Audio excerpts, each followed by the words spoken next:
bigla ang bisita sa simbahan ng San Jose. Kaya tara, samahan nyo kami.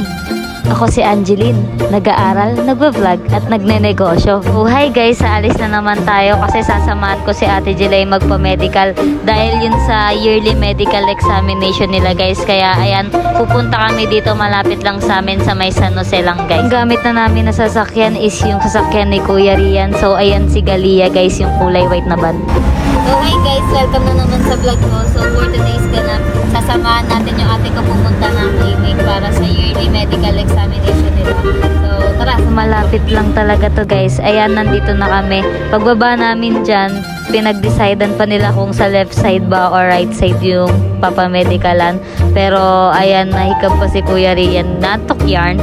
So andito lang yan, malapit sa may SM Tungku guys, sa may San Jose. So hindi pa daw available yung medical pala. Medical na punta sa bigla ang bisita sa may simbahan guys. Yung bumagsak yung second floor. So guys, pupuntahan namin yung simbahan na gumuho yung second floor. So tara, samahan nyo. Under construction nga pala guys yung simbahan. Kaya ayan, pagdating namin madaming nagawa. Tapos alas 3 sakto na. Kahit under construction siya guys, nagpapapasok pa rin naman sa loob yung mga gustong pumunta, makakapunta at makakapasok pa rin naman guys. Hindi masasayang yung effort nyo. Balita guys, may namatay na isang senior citizen dyan sa loob ng simbahan during yung sakuna na yun. Kaya condolence po sa family nun. Tsaka yung mga nasaktan guys, get well po kayo, yung mga na-hospital. So ayan yung loob ng simbahan guys, ang lamig sa loob. Pero sa labas pa lang guys, malamig na siya. Dahil sa katandaan din naman na guys ng simbahan, kaya nangyari yung hindi inaasahan na sakuna na yun. So ayan, left tsaka right side guys, pinagparehas na lang nila na wala ng taas para iwas aksidente na ulit.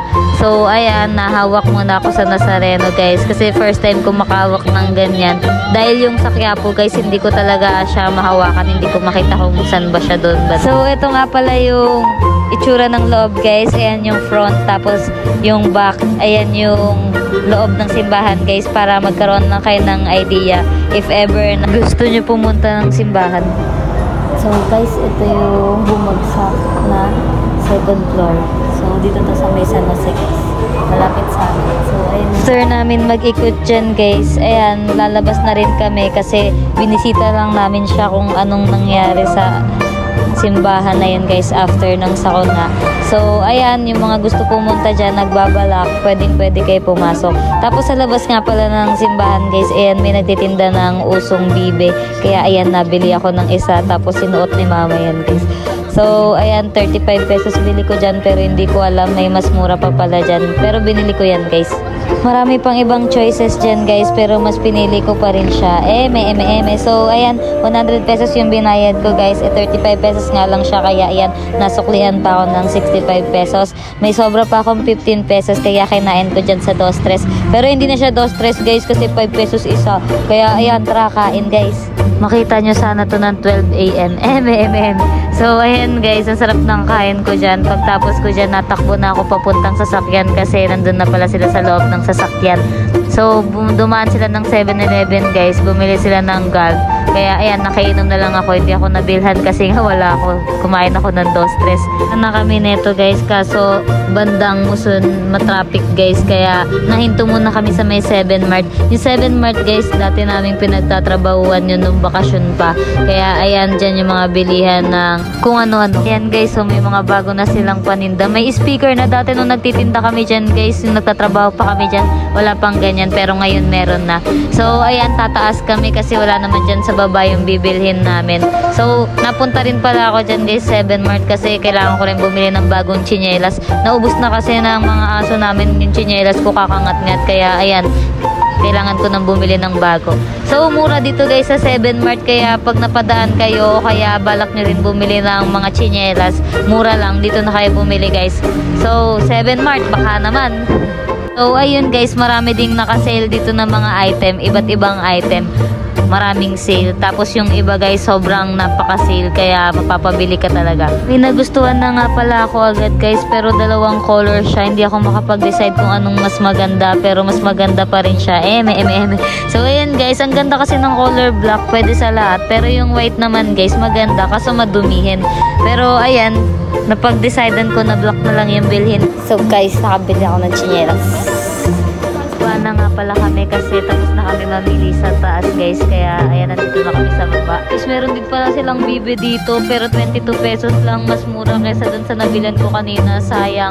Kaya ayun guys, huwag kayo padalos-dalos ng desisyon. Lang pala yung pinamili namin guys, pero 500 na yan guys, grabe, ang mahal talaga ng bilhin, pero mas mahal ko pa rin siya.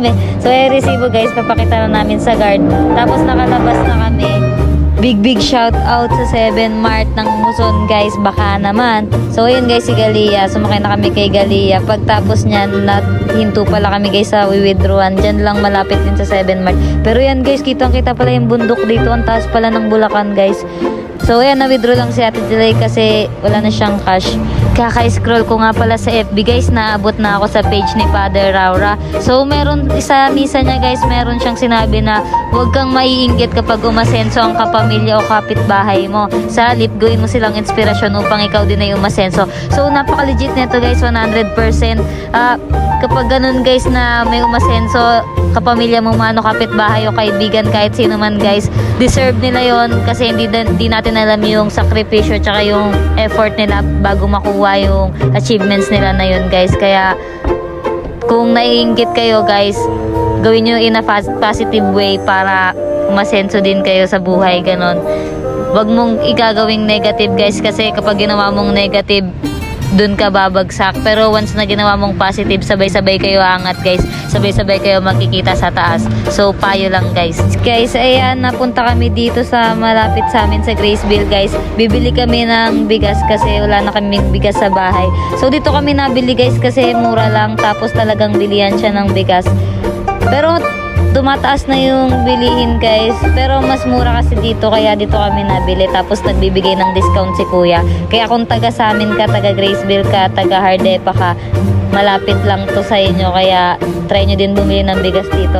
So 3rd floor yung bahay niya guys, 1st floor and ginawa niyang pang business, 2nd floor istakan, tapos 3rd floor bahay na yata nila guys. Kaya ayan, pinalagay na namin yung binili naming bigas kay kuya. Shout out kila kuya, nagbigay ng discount, salamat po. Pauwi na nga pala kami nito sa bahay guys, doon natatapos yung vlog ko. Salamat sa panonood, next vlog naman ulit guys, bye. Kindly follow my social media accounts. Thank you.